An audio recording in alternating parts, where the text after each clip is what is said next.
Good evening, thank you for joining us for In My Humble Opinion. I'm Yousef Saba. With us tonight is Gabby Richards of the College Democrats, John Wortman of the College Republicans, and Victor Sleish of Young Americans for Freedom. Tonight we'll be discussing and attempting to define terrorism as well as the United States' role in combating the issue both domestically and globally. Good evening. Thank you very much for being here. So, firstly, I would like to ask each of you to define terrorism in what it means to you on a personal level. So, Gabby? I would say terrorism, for the purpose of a definition, is the known plotted attack on, it could be anything from a country to a person to a building, for instance, that has no political notion whatsoever, that is deeply rooted through hatred and with the main goal of mass killing. John? Well, thank you for having me. I just want to say thank you all to PSN. It's good to be back. I would say that terrorism, I think, is any act or any attempt by any member of any organization or individual to implement fear, to implement chaos, to implement a general angst among society, and to make sure that people are afraid of, with the attempt of making sure that an ideological point gets across. I consider terrorism an act either by a sovereign nation or an organization such as ISIS, specifically targeted at the civilian population with no military aspirations in the attack, either aimed at mass killings or maybe just a few deaths, but with the goal of striking fear into the population and causing them to be just suspicious on every single corner. Mm-hmm. So now we turn to perhaps the most pressing issue related to this topic today, the issue of ISIS. So the first thing I'd like to discuss with you is about the US-led coalition against the organization. Do each of you believe that the coalition is effective? And do you believe that it is necessary? Or do you believe that another strategy would have been better to follow? Gabby? Oh, you want me to start? Yeah. I think with ISIS, the biggest issue is that we need to understand moving forward that ISIS is in direct connection, if not another party associated with Al-Qaeda, a terrorist organization that the United States, that the entire UN, NATO, everyone has been fighting to either combat or contain for forever. And it's a group that is rooted deeply in an ideology and in extremism, in making sure to not only impose fear, like John said, but to carry out that notion of fear in a way that is almost unpredictable, to a sense that we are able to even combat it. And I think the biggest issue with ISIS is, one, we got involved too late. Two, that with this involvement, ISIS and their actions are deeply rooted in hatred toward the West. And due to the unrest in Iraq, due to the unrest in Syria, they were able to not only go into a volatile region and take advantage of the people who are living there, but they were then able to use that questioning that the people had as to whether or not their government was going to be able to come back from this unrest, to help them in a way to move forward as a country. Instead, ISIS was able then to come in, not only to recruit them, but to convince them that it was the West's fault. And that, as a person who, God knows where your next meal is coming from, who knows if you're going to be able to make it out alive through the next week. And if someone was coming to me saying, listen, here's X, Y, and Z, this person is responsible for what you're going through, come over here, I'll take care of you, and we'll help fight against this person who's responsible. And that is how they were able to recruit. And they did it efficiently and effectively. So by stating that that the U.S. got involved too late, you're implying that that the U.S.-led coalition is not effective against ISIS, correct? The U.S. coalition against ISIS had the potential to be effective if it was employed earlier. And unfortunately, ISIS had already taken control over the region and put enough boots on the ground for people to not only fear them, but for it to be almost null and void if we were to get involved, because they had too much control over the government. They had too much control over the neighborhoods within the region. Okay, John? Yeah, well, I think that before we talk about what the issues of ISIS are, I think we should look at why we're here in the first place and how we got in this mess in the first place. And the reason for that is quite simply that our president has an absolute ridiculous view of foreign policy, a ridiculous view of the world. This is a man who in his State of the Union said that the greatest threat to the United States was global warming, when we have a radical Islamic extremist organization that is murdering thousands of innocent people a day.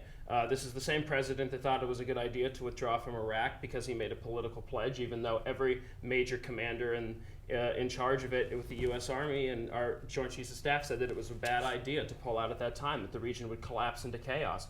And sure enough, a year and a half later, here we are. This was also the president that said, look, we've got to take a red line in the sand with Syria with the use of chemical weapons against innocent people. And he did nothing to back that up. And the conflict in Syria is now spilled over to Jordan. It's spilling over into Iraq, which is a very close proximity. So I don't think that we can have a conversation about whether the U.S. coalition is effective when the person who's supposed to be leading the U.S. coalition hasn't clearly defined from day one. And I do want to say I don't want to get into a superheated discussion, but it's not about a group of people. It's not about, it's not a religious war necessarily. It's about a small sect of people who have hatred for all different cultures, for all different peoples, and they don't respect religious differences. And I think that that's why that this problem has arisen, and I think that we have to address that head on. I think we can argue about how ISIS got to the point that it currently is at a different time. I don't think that's the proper debate for right now. Right now, we're kind of on the doorstep of another war. This is a very serious day-to-day situation. We need to consider how strong ISIS is and how they can be stopped. So I think we can talk about the State Department failures down the road. Right now, I think the coalition, I agree with you, if it had been started much earlier, it probably could have had a much better chance of succeeding. The airstrikes could have done something. They're too entrenched, they're too powerful on the ground. I think we need to very seriously consider bringing some stronger nations in that can actually supply maybe boots on the ground if need be. I think the intentions were good, but too late into the game. And that brings me to my next question. Do you believe that there should be ground troops in Iraq and Syria to combat ISIS? Gabby? Well, first of all, I think we need to touch upon what John said. Is one, you're blaming a president, which is fine. Go ahead and blame President Obama. Well, unfortunately, the reality is the president. Let me finish. Let's not forget why and how we got involved in Iraq. I understand Let's that, not but forget. that's in 2003. We're talking about it is now 2015. Yes, If you but will- the problem started One in moment, 2003. please. One moment. So, But you John, can't be blaming the foreign policy decisions that are made today. Everything Blaming was a someone snowball from 12. effect, John. I understand that. Everything we can was a debate snowball Iraq effect. and whether we should have gone until the cows come home. But this president, knowing the situation, knowing the intelligence he received from his commanders, knowing that it would fall into chaos if he withdrew from Iraq, and he only did so he could allow me- check off a box on his re-election campaign. He's left not the getting- region. right No, now he is not getting a- He withdrew prior to his second Yes, election. but let's understand this fact, is that we went into Iraq not only to combat in this war on terror. See, you're that- going to go back and blame George Bush. Heck because yes, you I'm gonna can't blame defend George Bush. Barack One- Obama's foreign I policy can defend record. his foreign then policy. talk about you his keep foreign interrupting policy. me. You keep interrupting Because you're me. talking about George I- Bush. okay. Because we have to go back to the problem. You're the well, one who said The you wanted to problem go is back we have to the we have a problem. very serious John. threat right now. We can talk about how we got into Iraq, was a good, bad policy, re-election. The fact is we have a group cutting off heads, setting people on fire. We need to think about how we can stop these people now. That is the concern. Politics Thank you, later. Victor. This is a military situation today. Let's focus on that. Thank you, Victor. So obviously, John and Gabby, there are issues that date back way farther than President Obama's time in office. So the issue of ISIS has roots dating back decades, not years. And so I believe that it is fair game to talk about things that happened in the past. However, I do believe that at the moment there's a very serious issue at hand that the U.S.-led coalition is dealing with, and that is what we're focusing on, not the causes of ISIS. We're not discussing why ISIS arose, but we are discussing what can be done about it. So is ISIS continuing to expand? We're seeing the declaration of the province of Sinai in Egypt, for example, which was formerly named something else, the Partisans of Jerusalem, and they now pledge allegiance to ISIS. We're also seeing groups in Libya pledging allegiance to ISIS. Are they continuously expanding? Are we seeing the threat growing? And how do we combat this? Gabby? Yes, they are expanding. And part of the reason why they're expanding is because the Arab Spring is unfortunately in distress. It is in complete and utter, it's a volatile state. And unfortunately, Islamist terrorist Excuse me, groups, what is a volatile state a exactly? volatile state is one with either a weak No, government. no, I mean, what is a volatile state right now? Which state are you referring to? That's like the entire region. The entire The region. region, I talked about okay. the, The region, Arab okay. Spring. Mhm. The Arab Spring. The So the Arab Spring, the region in the Middle East, for most of the Middle East, unfortunately, is volatile. Terrorist organizations peak in these regions, They're specifically parasites. because they are able to recruit. They are able to bring people into the fold, into the mindset that, well, this is terrible. What we're doing is acceptable because there's no other way. And unfortunately, that's not the case. And we've allowed it to happen. We have allowed the international community, not the United States specifically, the international community has allowed this region to go into this volatile state because we didn't do enough to not only give them a proper foundation to build a government. It doesn't need to be a democratic government. It doesn't need to be something that the United States necessarily practices at home. It needed to be something that was welcomed in that time period, that would have produced a positive change for the region as opposed to an even worse fate, which they're experiencing now. And I think what happens with ISIS is, one, they're able to recruit because of just the well-being that does not exist within the region specifically, but more importantly, they're spreading because this distress is spreading due to what they are causing. So allow me to ask, what do you believe that the U.S. administration and its allies in the coalition should do to proceed in this situation? I think the biggest issue starts, unfortunately, with President Bashar al-Assad. He has not sat down with anyone. He refuses because, one, he has Russia talking in his ear, along with Iran, and we are, as the United Nations, are never going to be able to move forward, specifically producing any change in this region, if it doesn't start with some type of diplomacy. And that is where we're failing, is that we're rushing to war. We're rushing to this thought of full-out war before we even sit down at a table. So like you think we're we can doing actually now. sit down with Assad? This is the man who, So- like Saddam Hussein, gassed his own people, launched chemical weapons on his own people. But Well, the problem with it's- him is his relationship with Russia. His relationship But with don't you Iran think that's the could be a fundamental- backdoor for the United States to go in Gabby. and tell him that we need to have this conversation. Gabby, don't you think, John. though, that that's the fundamental flaw with the going specifically and only waiting on UN action? Because of the fact that the UN is not capable of doing anything as long as Russia Listen. and China have veto power in the Security Council. My question is, do you believe that diplomatic efforts at this point in time would be effective to stop ISIS? Ending the Syrian civil war is one question, but stopping ISIS in a broader scale, on a broader one- scale. The problem is ISIS has we waited so long that do we question Bashar al-Assad's not only his allegiance to preserving the region and actually helping his people? Of course we do. He has turned into the present day Saddam Hussein. But No, unfortunately, he's always been now. We're just starting to realize that. Absolutely. But the biggest problem is we should not rush into full-out war in a region that has already been decimated by ISIS, because we're not going to help them. We need to support efforts to get rid of Bashar al-Assad, to But remove the that United regime. States had the opportunity to do that, and But we we did not need provide more them. support. We How did long do not you provide say them that the we need- crucial security, the crucial weapons, the crucial training, and the president Here is the originally problem. promised that we would support that, and We then can't arm a man back like down. that. We cannot cannot arm a man like that. send. We saw what happened in Afghanistan. Hezbollah infiltrated the government. Then any type of aid that we were flooding into that Excuse region me, you was said taken Hezbollah over. infiltrated the Taliban. government. Can you?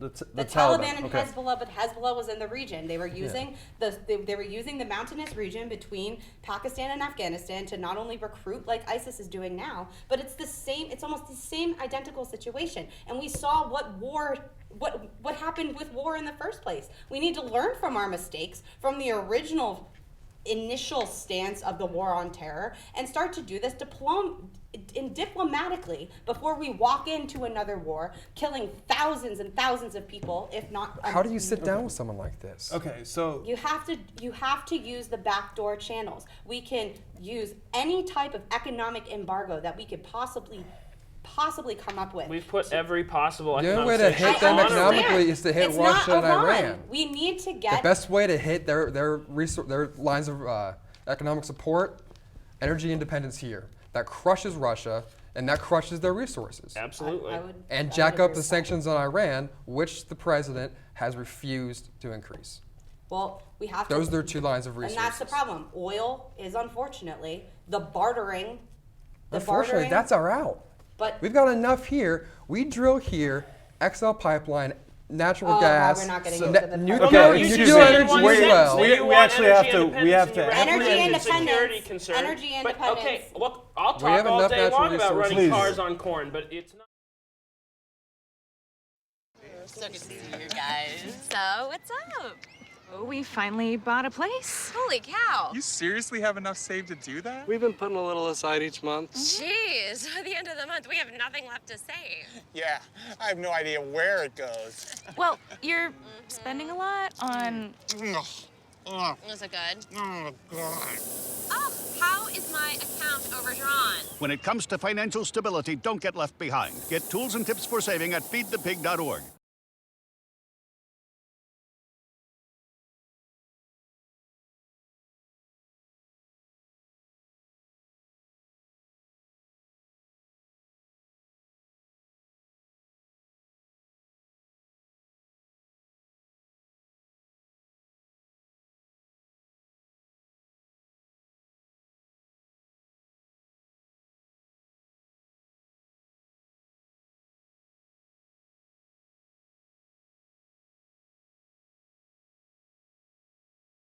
welcome back, ladies and gentlemen. We now turn our attention to Afghanistan. And so the war on terror is going to end in Afghanistan, or has effectively already ended. And it is reported that the Taliban is on the rise once again, and that they have a very vocal presence and influence over the country. Do you believe that it was correct to end the war on terror at this time, or do you believe that it was not fully complete yet? Gabby? I think the biggest problem, and this is unfortunately a mainstream problem that is influenced by the media coverage of the war on terror, is that we think that terrorism can be fixed with a war. Terrorism is a practice, it's an ideology, and it's not going to end, specifically because the United States gets involved in a region. Unfortunately, terrorism has been along forever, and that practice is not going to end. It's like saying that we can end world hunger. Unfortunately, while we would love to, that is not a reality that is even remotely plausible, and the same can be applied to terrorism. I think that the war on terror, the way it started and the way it ended, was doomed from the beginning, and it's not going to change anything in that region, specifically after we just had this wonderful discussion on ISIS. And the Taliban, being that they, are both rooted in the notion of terrorism, they're both rooted in the hatred for the West. And I think the biggest issue with us pulling out troops is, one, we need to question what were we able to do before the Taliban became even more influential in the region. That was my next question. Do you believe that the war was effective? No, Okay. it was not. And Specifically to a certain degree it because was. I disagree, regardless of whether or not there is a Women could leader. go to school again. I think it's pretty But- significant. There have been Whip- there have okay, been chances there where have- they voted democratically. Okay, but this is the problem, is that we pushing for democracy. Can we give them a chance to each say Yeah, what they think of the sure. issue? John? Yeah, I think that obviously there were parts of the war in Afghanistan that have been a failure. I think that we did pull out a little too early. But I think overall, I think that we achieved. I think the country is now in a position where it can move. It has the tools and capabilities to move itself forward into a safer. It's kind of a tough spot, but I do think that you're partially correct, and I don't think that we can't rush into a military conflict in every single instance. There's got to be another way to address this. I do think that the fact that we haven't had a major attack on their country since 9/11 is a sign that a lot of the policies that have been implemented by both President Bush and President Obama have worked in that sense. We've kept our people safe, which I think is the major goal of any time that you have a crisis like this. So it's not just terrorism when we lose over 3,000 lives on something like 9/11. So you have that responsibility to go through the ends to make sure that we kept our country safe, which I think in the overall objective, if that's your objective of a war on terror, is making sure that we didn't get attacked again, I think it succeeded. I agree with the way you describe the war on terrorism. It's not something that you can eliminate. Like in World War II, we were able to get rid of the Nazi regime in Germany. But it doesn't control a nation. It has some small town. It's an ideology and a thought process. Yeah, that's been pretty much squashed. Getting back to terrorism, just because it's something that you can't completely ever defeat doesn't mean you stop having a presence in places like Afghanistan. There have been massive improvements from where it was. I mean, it was a completely failed state in the 90s after we left after helping them defeat the Soviets. So there were some small improvements. We knew it was going to be a tough war going in.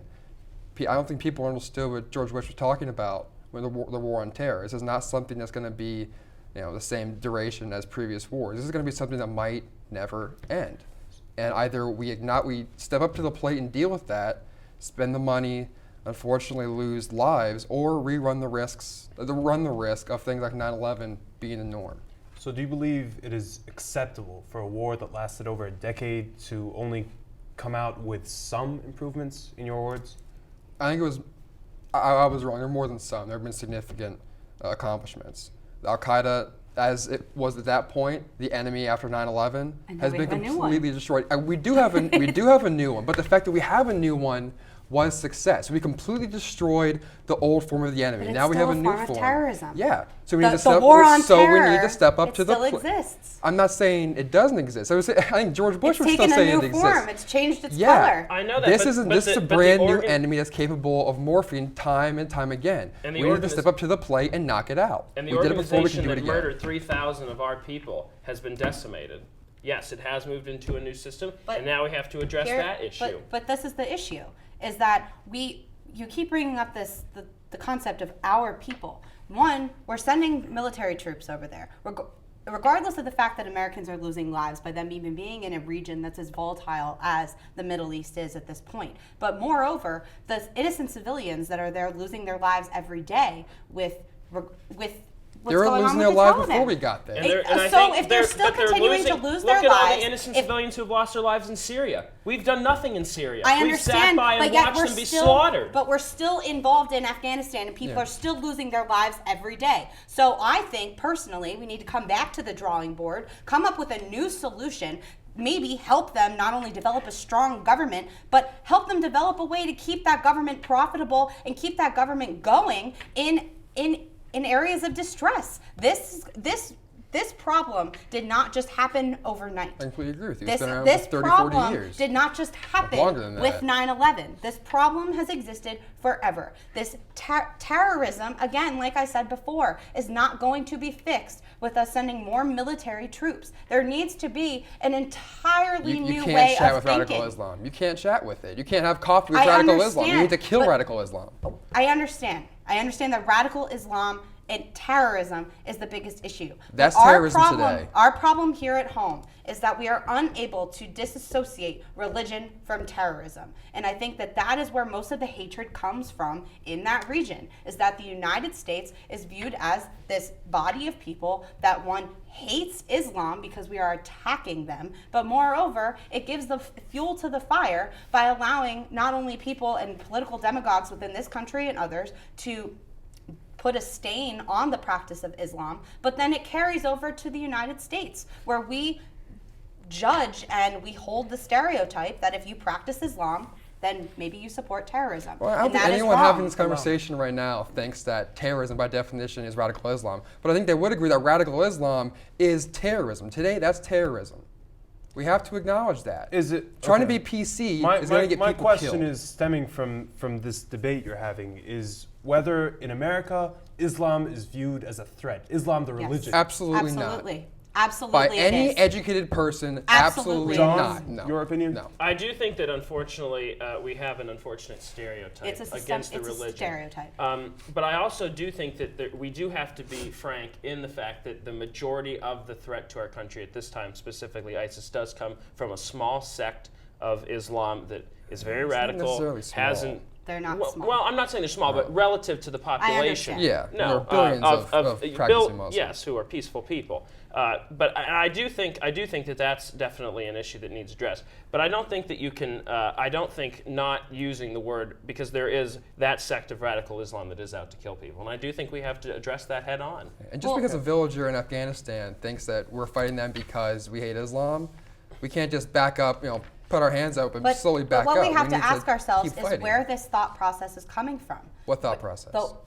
The villager living in Syria, the villager living in Afghanistan, anyone who is living in a village that is in the Middle East, when they see the United States come in, as much as we would like to think that they are welcoming us with open arms, unfortunately they are not, and it's because of the systemic stereotype that we have within this country against Islam. We view, unfortunately, anyone from the Middle East, if you resemble someone, there is that small smidgen of doubt that is cast upon them, specifically because they're either from the Middle East, specifically because they practice Islam, and that stems from the view that we associate Islam with terrorism. The villager in For you to deny it, I'm sorry. for you to deny it is ignorant. I'm sorry. I have to cut you off. CNN? I'm sorry, Victor. I have to cut you off. This debate is not going to go anywhere, so I will now turn our attention to another topic. We will now discuss Al-Qaeda in the Arabian Peninsula, based in Yemen. You said earlier that Al-Qaeda has been, what was your word? Well, it's been decimated in Right. Afghanistan. So in that sense, that war specifically, I Okay, think in that area so is a success. in Yemen, Al-Qaeda is still active, and they claimed responsibility for the Charlie Hebdo massacre in Paris. Your thoughts on that? Is Al-Qaeda rising to its previous power again? Was the war on terror not effective? And what are we seeing here with the situation in Yemen being so unstable? Recently, there was a new takeover of the government. The Shiite Houthi rebels took over government.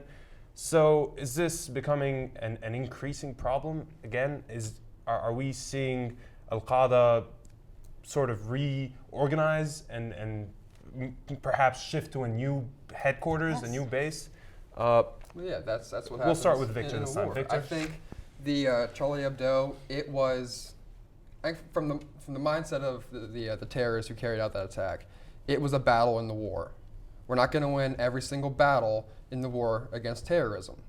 But I don't think it's a sign that they're back to their pre-9/11 strength. They hit a incredibly soft target, probably the softest target imaginable. They hit it after a security van was no longer parked in front. It was a sitting duck.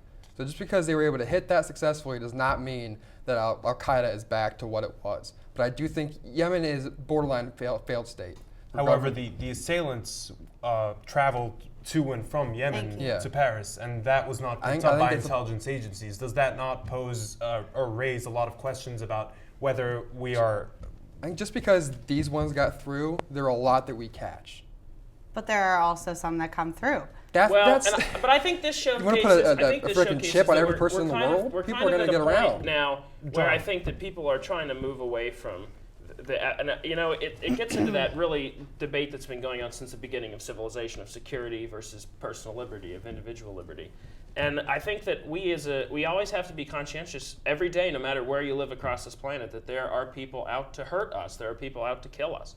And I think that unless that threat is taken seriously and you take the necessary precautions security-wise, I don't think the world's unfortunately in a place right now where, I would love to not have to go through all the security checks people have to go through on airplanes.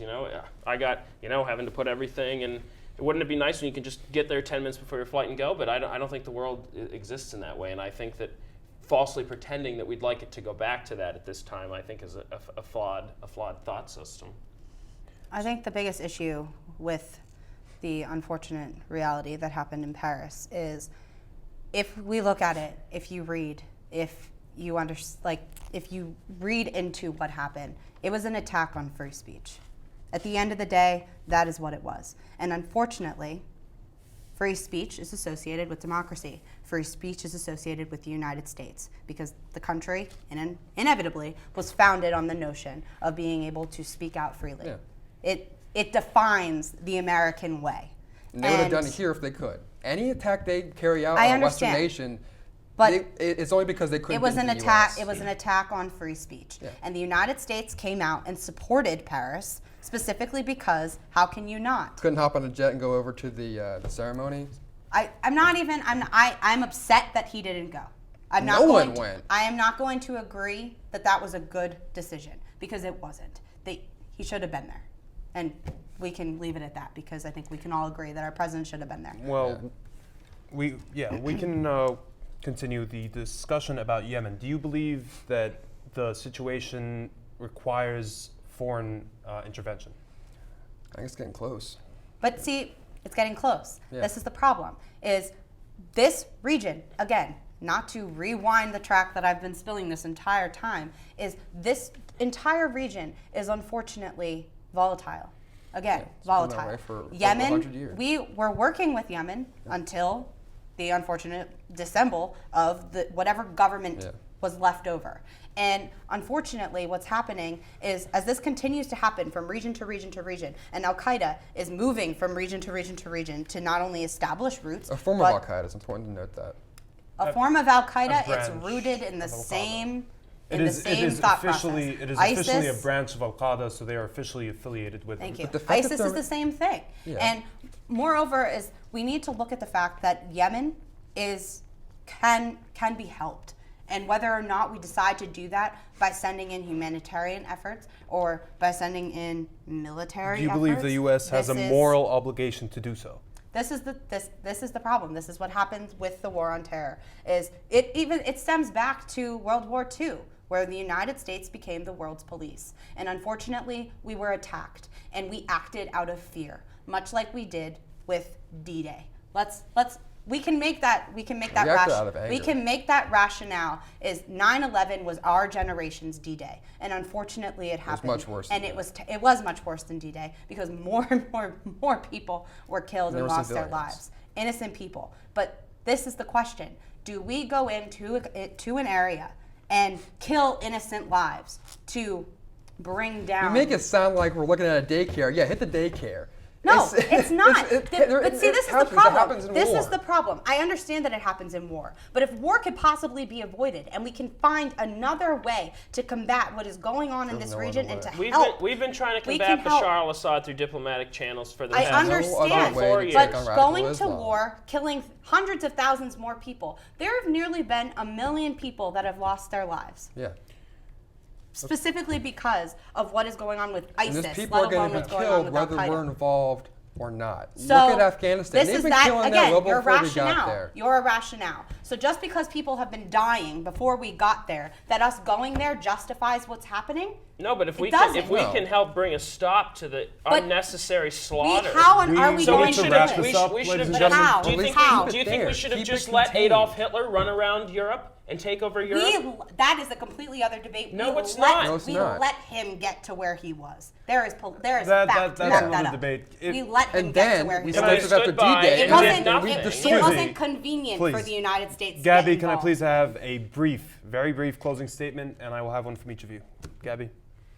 I think that what we need to understand with terrorism is that it's not going to be fixed overnight, and it's not going to be fixed with another war or another life lost. It's something that is deeply rooted in a thought process that is not going to be fixed by putting boots on the ground in a region. I think that the international community needs to come together and come up with the most plausible way to not kill innocent civilians, but give whatever is left of the governments that are existing within these volatile regions enough support to combat these extremist groups. And that doesn't need to happen or start or end with a war. Thank you. John? I would just say that I think there's a lot of people out there who want to do innocent people harm. I think we have to make sure that we're recognized of that fact. And I think that we need to make sure that we're supporting all those brave people around the planet every day who are fighting so we can sit here and have these discussions. Thank you, John. Victor? Today, terrorism is radical Islam. These people I have a hard time even calling them people, the things that they've done. You cannot sit down with them, you cannot have coffee with them, you cannot set up a drum circle and wish them away. They need to be stopped, they need to be killed. And we need to be the ones to step up and get it done. That does it for us tonight, everyone. Thank you for joining us. On behalf of all of us here at In My Humble Opinion, thank you for watching, and make sure to follow us on Twitter at PSN News. Good night.